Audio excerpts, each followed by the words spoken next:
मान लीजिए आपने 2, 4, 6, 10, 20 ऑडिशन दिया, आपका सिलेक्शन नहीं हुआ, इट डजंट मीन कि आप पे टैलेंट नहीं है। सी यू हैव टू बी, आपको परसीव करते रहना, लगातार लगे रहना है, and I am sure you will get success if you have the talent. चयन होता है किसी एक्टर का किसी प्रोजेक्ट में, वो किरदार पहले डिसाइड होता है या उसका जो पीछे का बजट होता है, बजट डिसाइड होता है, देन उस बजट पे वो किरदार फिट किया जाता है? ये डिपेंड करता है कि किस लेवल की कंपनी है। देखिए, HDW hard work plus P perseverance plus T talent होना जरूरी है। टैलेंट की ग्रूमिंग हो सकती है, लेकिन अगर टैलेंट नहीं है तो आप नहीं आर्टिस्ट बन सकते। Multiplied by luck, L luck बहुत बड़ा रोल प्ले करती है। OTTs पे शुरू में कहा जाता था कि बिना गाली गलौज के कोई OTT बनती नहीं, और इसका बड़ा क्रिटिसिज्म हुआ। मैं भी 2-3 बार चैनल्स पे आया। आजकल जो है, खास करके आज के दिनों में, content has become very important. देखिए, टीवी सीरियल्स जो हैं बड़े मोनोटोनस होते हैं। वहां पर होता यह है कि कंटेंट उसमें कुछ नहीं होता है, 2 लाइन का कंटेंट होता है, उसी को तोड़ मरोड़ करके उसी में चीजों को ऐड करते हैं। लेकिन जैसे आपने जो साहित्य की बात की, तो साहित्य चीजों को आगे बढ़ाता है। साहित्य में नई नई चीजें आपको देखने को मिलती हैं। ये film industry, it is expanding like anything. Acting जो है आज, ये सबसे ल्यूक्रेटिव जॉब है। नई नई चीजें आपको इनोवेट करने को मिलती है। तो एक तो ये होता है। दूसरे, आजकल पेमेंट जो है बहुत अच्छे हो रहे हैं इंडस्ट्री में। और तीसरे, जो एक्सपोजर आपको मीडियम के थ्रू मिलता है, जो पहचान आपको मिलती है, पब्लिक से जो पहचान मिलती है, मुझे नहीं लगता है कि उससे बढ़ के कोई चीज आपको सुख दे सकती है। क्या जब स्टोरी या कभी स्क्रिप्ट कोई आती है आपके पास में, उसको पिक करने के लिए किस तरीके से क्या अप्रोच होता है? डायरेक्टर से आप पूरा डिस्कस कर लेते हैं कि पूरी फिल्म है या जो भी OTT है उसका। बहुत बहुत स्वागत है अनिल जी का कविशाला के इस मंच में। बहुत बहुत शुभकामनाएं, बहुत बहुत मुबारकबाद आपको जो हाल फिलहाल में एक पद्मश्री भारत सरकार की तरफ से मिला। हम सबकी तरफ से आपको उस शुभ उपहार के लिए, जो जितने भी सालों से आप एक मेहनत कर रहे हैं, या फिर जो जनता को दिखा रहे हैं, जनता की तरफ, जनता तक जो आपकी एक्टिंग पहुंच रही है, उस उपहार के लिए, उस पद्मश्री के लिए आपको बहुत बहुत मुबारकबाद कविशाला की तरफ से, हम सबकी तरफ से। बहुत बहुत धन्यवाद। और ये जो भी अचीवमेंट हैं, ये सब जनता की वजह से ही है, क्योंकि जनता ने पसंद किया, जनता ने आगे बढ़ाया, जनता ने प्रमोट किया, तो उसी का ये नतीजा है कि ये हासिल हुआ जी। अच्छा सर, शुरुआत करते हैं हम, चूँकि कविशाला में एक संवाद है, कोशिश है कि जो आपका थिएटर है, आपकी यात्रा है, उसकी जानकारी, उसके बारे में हम थोड़ा बात कर सकें। शुरुआत करते हैं आपकी यात्रा से। अगर अनिल रस्तोगी जी को आज के दिन में बताना हो, जो भी यात्रा तय की है, कि कौन है अनिल रस्तोगी? जैसा कि आप जानते हो कि मैं by profession I am a scientist. मैं बायोकेमिस्ट हूँ, और लखनऊ यूनिवर्सिटी से मैंने 1962 में, जब नया सब्जेक्ट बायोकेमिस्ट्री खुला हुआ था, तो मैं पहले बैच का विद्यार्थी था जी। तो थिएटर के बारे में सिर्फ देखता था, सुनता था, लेकिन कभी करने का मौका नहीं मिला था। तो CDRI के ज्वाइन करने के साथ साथ मेरे इलाके में, मैं राजा बाजार में रहता हूँ, पुराने लखनऊ की गलियों में, और वहाँ तब भी रहता था, आज भी मैं वहीं रहता हूँ। तो वहाँ पर थिएटर हुआ करता था, और थिएटर एक कम्युनिकेशन का माध्यम बहुत ज़बरदस्त रहा है शुरू से ही। दूसरे ये है कि बड़ा साधन रहा है। तो होता यह था कि होली दिवाली कार्यक्रम होते थे, मैं भी देखता था, मुझे भी शौक़ लगा, मैंने भी करना शुरू कर दिया। लेकिन उस समय ये नहीं सोचा था कि जो शौक़ लगा है ये एक नशा हो जाएगा, क्योंकि बेसिकली जैसे मैंने बताया, मैं साइंटिस्ट हूँ। साइंटिस्ट में जब आप कोई रिसर्च करते हैं तो there is some creativity.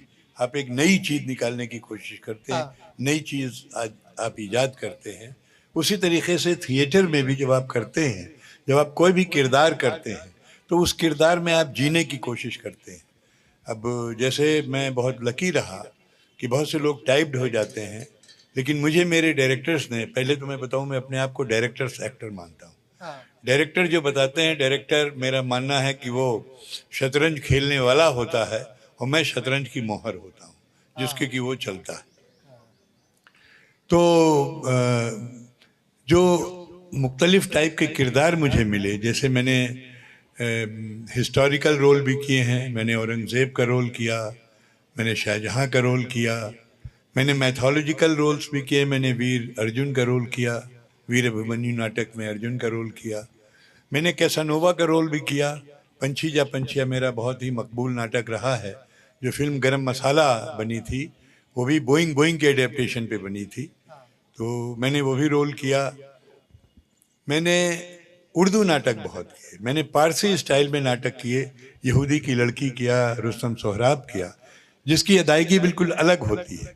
Parsi style में जो भी डायलॉग आप डिलीवर करते हैं वो कुछ एक्सेजरेटेड फॉर्म में, और उसके वर्सेस ऐसे होते हैं कि वो जनता को इम्प्रेस करते हैं। फीडबैक आपको उससे मिलता है। 3 लाइनें आप कहते हैं, 1 लाइन जनता कहती है, अगर कोई शेर इतना पॉपुलर है वो।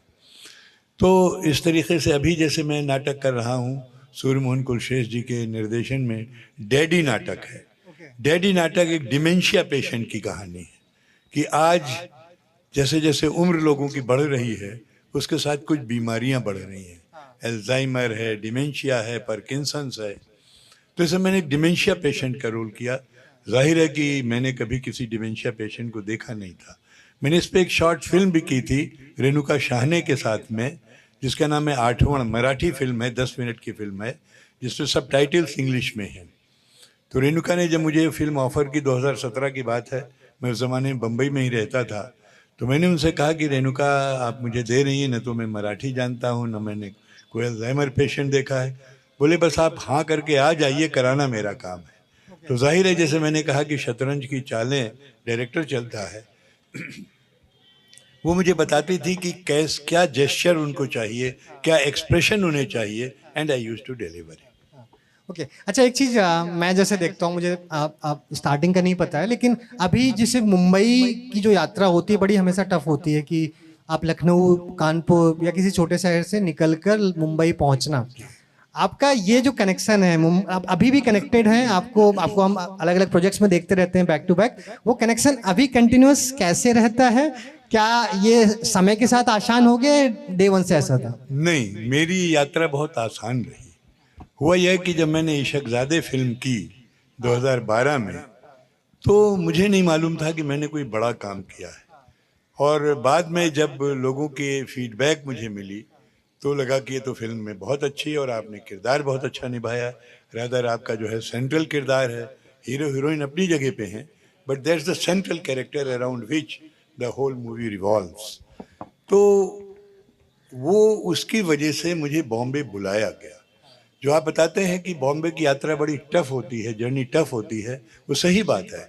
बच्चे यहाँ से जाते हैं, जाकर के वहाँ पर स्ट्रगल करते हैं, वहाँ जद्दोजहद करते हैं, मेहनत करते हैं, लेकिन वो भी सक्सेसफुल होते हैं।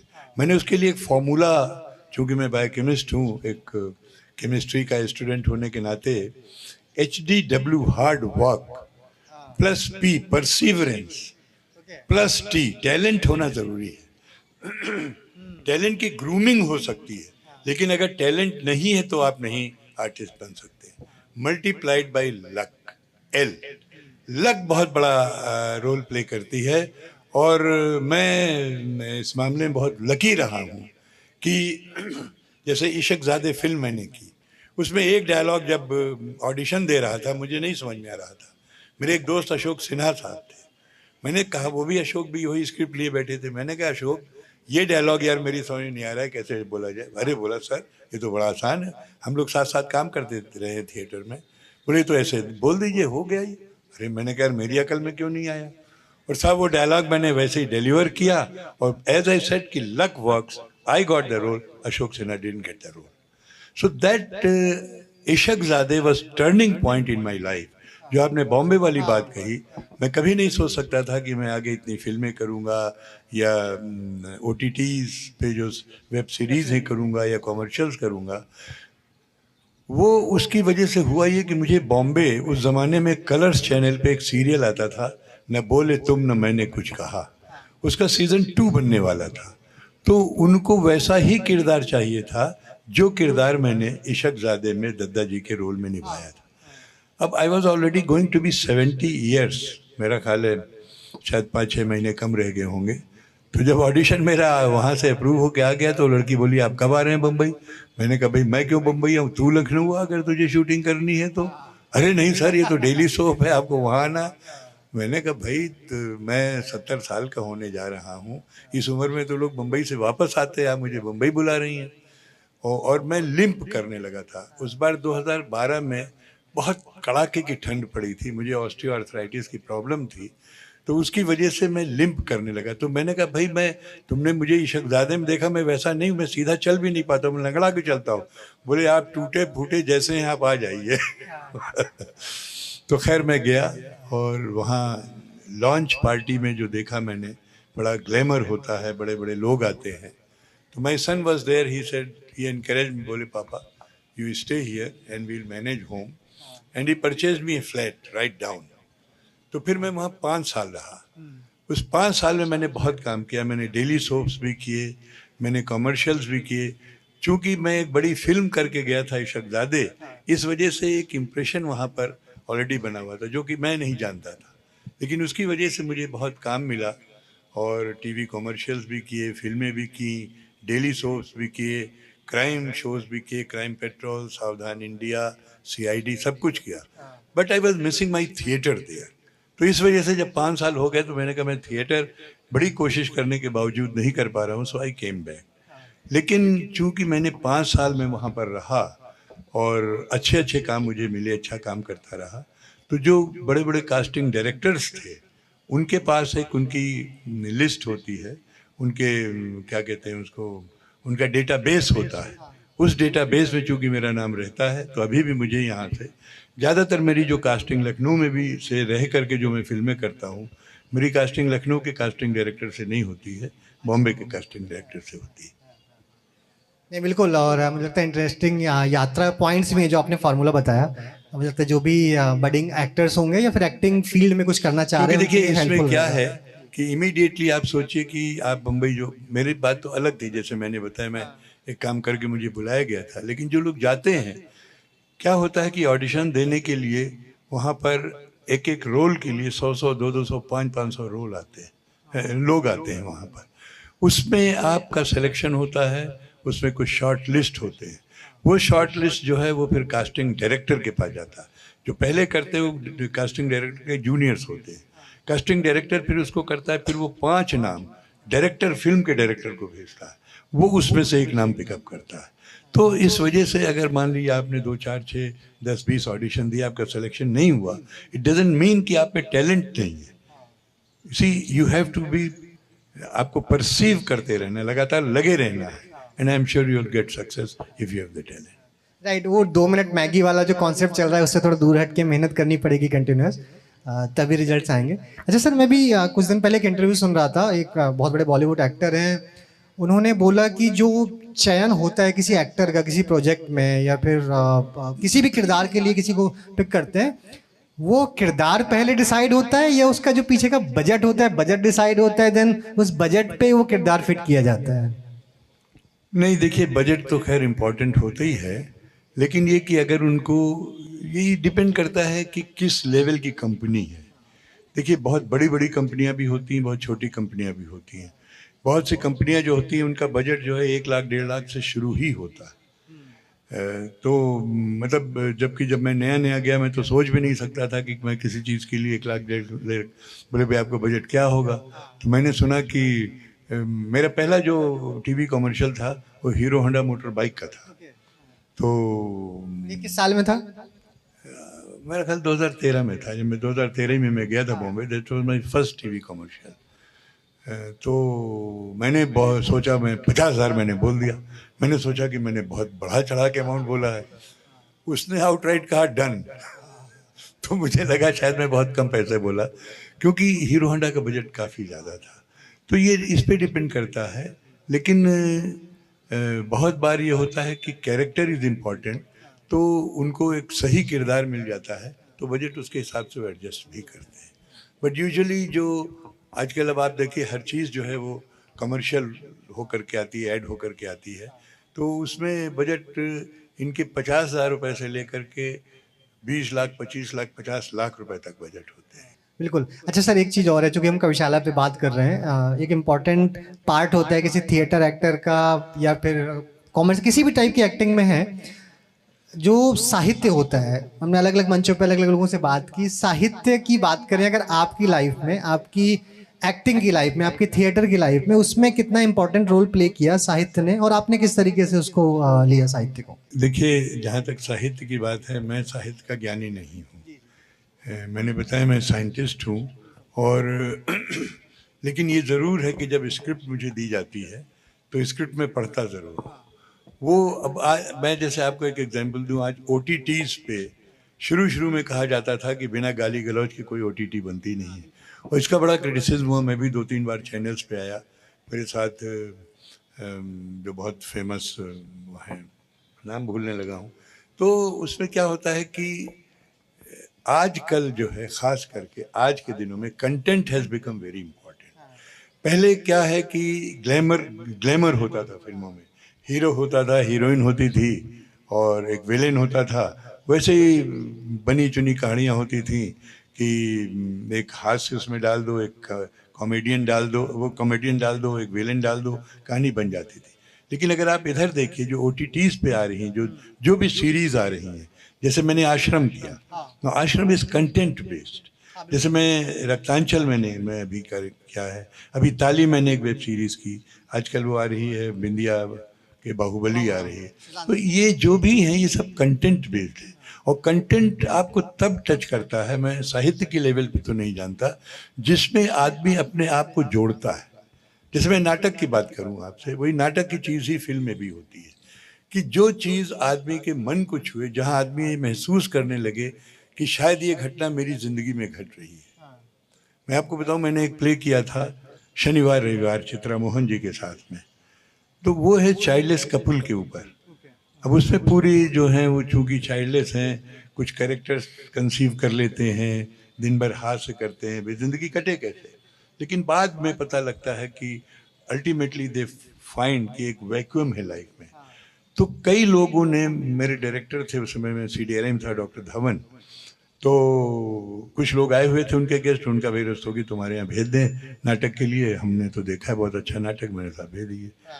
तो उसमें 2 लेडीज़ ऐसी थी कि जो बिल्कुल, बाद में सब लोग आए मंच पे, मुझे मिले, तारीफ की, 2 लेडीज़ बिल्कुल अलग थी। उसके बाद मैं उनके यहाँ डिनर पे गया, तो भाई तुम्हारे प्ले की बड़ी तारीफ थी। मैंने कहा था थी, लेकिन ये 2 लेडीज़ तो बिल्कुल उनको पसंद नहीं आया शायद। बोली don't know, both of them are childless.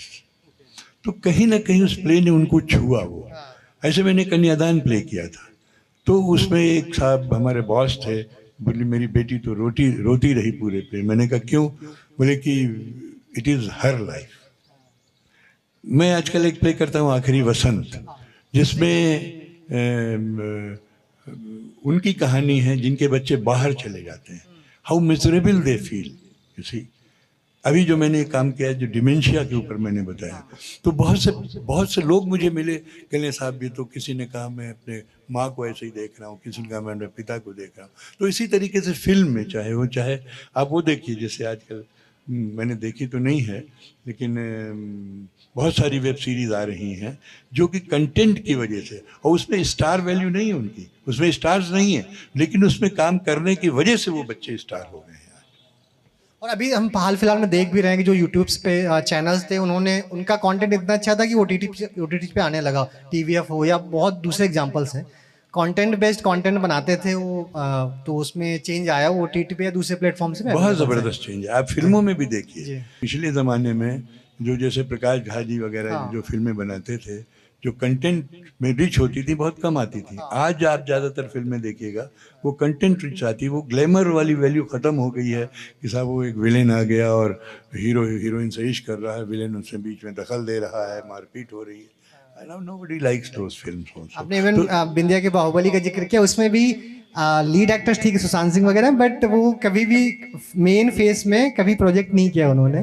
मैंने देखी नहीं, मैंने सिर्फ जज का रोल किया है। जी, मैंने देखा हो। हाँ। अच्छा, आपने OTT का जिक्र किया, मैं अभी कुछ टाइम पहले आसिफ से, एक हैं भाभी जी घर वाले, उनसे बात कर रहा था, तो उन्होंने मुझे उनकी बातचीत से लगा कि कहीं ना कहीं जो TV सीरियल्स हैं वो जो आते थे, फिल्में ठीक है, बट टीवी सीरियल्स का ओटीटी के आने की वजह से जो गैप है वो बड़ा हो गया है। देखिए टीवी सीरियल्स जो हैं बड़े मोनोटोनस होते हैं। उसमें क्या है कि मेरे घर में मेरी पत्नी बहुत देखती हैं, तो कभी कभी मेरी भी निगाह चली जाती है। वहाँ पर होता यह है कि कंटेंट उसमें कुछ नहीं होता है, 2 लाइन का कंटेंट होता है, उसी को तोड़ मरोड़ करके उसी में चीज़ों को ऐड करते हैं। लेकिन जैसे आपने जो साहित्य की बात की, तो साहित्य चीज़ों को आगे बढ़ाता है। साहित्य में नई नई चीज़ें आपको देखने को मिलती हैं। वही जो OTTs आते हैं, OTT पे जो वेब सीरीज़ आती हैं, वो कहानी को आगे बढ़ाती है। वो ये नहीं है कि साहब यहाँ पर ये लड़की जो है ये उसको प्यार करती है, शादी उसकी दूसरी से हो रही है। अब सिर्फ इसी कहानी, इसी इतनी सी 3 लाइनों के ऊपर 50 एपिसोड वो बना देते हैं, क्योंकि वहाँ पर उनकी जो है वो दैट इज़ टोटली कॉमर्शियल। और मेरा ख्याल है आज OTT वगैरह जो बन रहा है, इसमें कमर्शियल के साथ साथ इसकी लिटरेरी वैल्यू भी है आज जो कंटेंट बन करके आ रहा है। और थोड़ा आसानी भी हो गई कि जिनके लिए बड़े प्रोजेक्ट्स पे पहुंच पाना टफ होता है, तो रास्ता भी थोड़ा आसान हो गया कि आप अपना प्रोजेक्ट बनाइए, अच्छा है OTT ले लेगा उसको और वो दिखाएगा, दुनिया तक पहुंचाएगा। कम बजट पे भी जो लोग काम करते हैं, आज बड़े नए नए प्रोड्यूसर्स आ रहे हैं जिनकी इच्छा है कि मैं कुछ प्रोड्यूस करूं। बड़े नए नए बच्चे आ रहे हैं जिनको शायद बड़े प्लेटफॉर्म पे मौके नहीं मिले, तो उससे उनकी प्रतिभा का निखार भी हो रहा है और इंडस्ट्री को भी नए नए लोग मिल रहे हैं। आप देखिए हमारे लखनऊ के कितने नए नए कलाकार आ रहे हैं। और अब सबसे अच्छी बात ये होगी कि लखनऊ में अब डेली सोप्स भी बनने लगे हैं, तो उससे भी लोगों को काम मिलने लगा। तो सबसे बड़ी चीज़ जो इसमें ये है कि ये film industry it is expanding like anything. आप देखिए जब मेरा सीरियल उड़ान आता था 1989 में, उस समय सिर्फ DD1 एक चैनल हुआ करता था और उसके ज़रिए आई गॉट नेशनल रिकॉग्निशन। लेकिन आज कम से कम 300 चैनल हैं और हर चैनल की व्यूइंग है और हर चैनल में लोग काम कर रहे हैं। तो इस तरीके से ये जॉब ओरिएंटेड भी बहुत ज़बरदस्त है। और मेरा मानना है कि एक्टिंग जो है आज ये सबसे ल्यूक्रेटिव जॉब है। Lucrative job in the sense कि जो, जैसे मैंने बताया कि जब आप कोई रिसर्च करते हैं साइंस में, तो जो आप क्रिएट करते हैं आपको खुशी होती है, आप उसको पब्लिश करते हैं, दुनिया जानती है उसके बारे में। उसी तरीके से जब आप कोई कैरेक्टर करते हैं, जब आपका कैरेक्टर ऑडियंस पसंद करती है, तो जाहिर है वो कैरेक्टर आपने मेहनत करके उसको इवॉल्व किया वो कैरेक्टर। अब जैसे मैं मान लीजिए सखाराम बाइंडर में एक लोअर मिडिल क्लास आदमी का रोल करता हूँ जिसका डायलॉग है मुंह में गाली और बीड़ी हर वक्त मौजूद रहती है। अब can you expect from a person like me to do a role जो कहता है हर समय मुंह में गाली और बीड़ी रहती है? But then I did that play. मैंने यहूदी की लड़की किया जो बिल्कुल पारसी शैली, बिल्कुल अलग शैली थी। ये रोल पहले अनुपम खेर जी कर रहे थे हमारे यहाँ, खेर साहब को बीच में छोड़ना पड़ा 15 दिन के बाद, तो फिर that role was given to me by its director Urmil Kumar Thapaliya. तो उसमें नई नई चीज़ें आपको इनोवेट करने को मिलती हैं। तो एक तो ये होता है। दूसरे आजकल पेमेंट जो है बहुत अच्छे हो रहे हैं इंडस्ट्री में। बहुत सारे बच्चे जो जिनके में टैलेंट है और जॉब नहीं मिल रहे हैं, आज आप जानते हैं जॉब की कितनी कमी है हमारे देश में, उनको जॉब मिल रहे हैं इस तरीके से। और तीसरे जो एक्सपोजर आपको मीडियम के थ्रू मिलता है, जो पहचान आपको मिलती है, पब्लिक से जो पहचान मिलती है, मुझे नहीं लगता है कि उससे बढ़ के कोई चीज़ आपको सुख दे सकती है। अच्छा बिल्कुल सर, तो कि आपके पास भी वक्त कम है, तो हम आखिरी में अगर इतनी जर्नी के बाद में आपको सक्सेस को डिफाइन करना हो नए लोगों के लिए कि वही 2 मिनट मैगी वाला नहीं कि कुछ एक प्रोजेक्ट हो गया वो सफलता में काउंट नहीं होता है, कंटिन्यूएशन बहुत जरूरी है लाइफ में। सफलता का अगर डिफाइन करना हो तो कैसे करेंगे आप? देखिए सफलता कुछ नहीं है, सफलता सिर्फ ये है कि जैसे इस फील्ड में, जैसे मैंने तो बताया, टैलेंट होना चाहिए आपको, दूसरे मेहनत, लगन, सिंसियरिटी, डेडिकेशन। आज क्या है कि बहुत सारे बच्चे जो हैं वो थिएटर को एक सीढ़ी बना करके फिल्मों में जाना चाहते हैं। No, they can never be successful, I tell you. मैं फिल्मों में पहली फिल्म मैंने की थी 1986 में और पहला नाटक मैंने किया था 1961 में। और उसके बाद भी वो फिल्म बड़ी ऑर्डिनरी, मतलब उसको फिल्म को तो नेशनल अवार्ड मिला था, लेकिन मेरा रोल ऐसा नहीं था। जो असली रोल मुझे मिला वो या तो मुझे उड़ान में मिला 1989 में, या फिर मुझे इशकजादे में मिला, या मुझे आश्रम में मिला, या जो मैंने 8वां फिल्म की उसमें मिला, या एक जो मैंने बनारस की फिल्म की थी जिसको 30 इंटरनेशनल अवार्ड्स मिले थे, 3 नेशनल अवार्ड, उसका नाम है मुक्ति भवन। मुक्ति भवन फिल्म। तो ये फिल्म जो ऐसी हैं दे आर सेल्फ सेटिस्फाइंग। अब हमसे प्रोड्यूसर ने कहा आप चलिए हम आपको वहाँ के मैनेजर से मिलवा देते हैं, गुप्ता जी हैं, आप देख लीजिए मैनेजर कैसे बिहेव करता है। तो मैं सोचता रहा, मैंने कहा साहब माफ़ करिएगा, वो मैं नहीं कर पाऊँगा। You let me discuss the role with the director and let me evolve my own sort of way कि हाउ मैनेजर विल बिहेव। अगर मैं रूटीन वाला भी बिहेव हो गया तो फिर उससे मज़ा नहीं आएगा। तो इस तरीके से एक क्रिएटिविटी मिलती है, और ये इसके रोल के ऊपर फिर आपको वर्क करना पड़ता है, मेहनत करना पड़ता है। आप सोचिए कि मैं 62 से 2003 में मैं रिटायर रहा।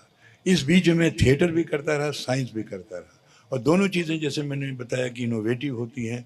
You have to put your brain, you have to put hard work. और उसके बाद तो खैर मैं पूरा इंडिपेंडेंट हूँ। तब भी लोग मुझसे यही कहते हैं कि आप इस उम्र में जितनी मेहनत करते हैं, मुझे नहीं लगता है कि हम लोग कम उम्र में उतनी मेहनत कर पाते हैं। तो मेरा मानना ये है कि sincerity, dedication and commitment and honesty, these are the factors which pay. आपकी सर इतनी लंबी यात्रा है कि आपसे अगर बातचीत करेंगे तो वो घंटों चल सकती है।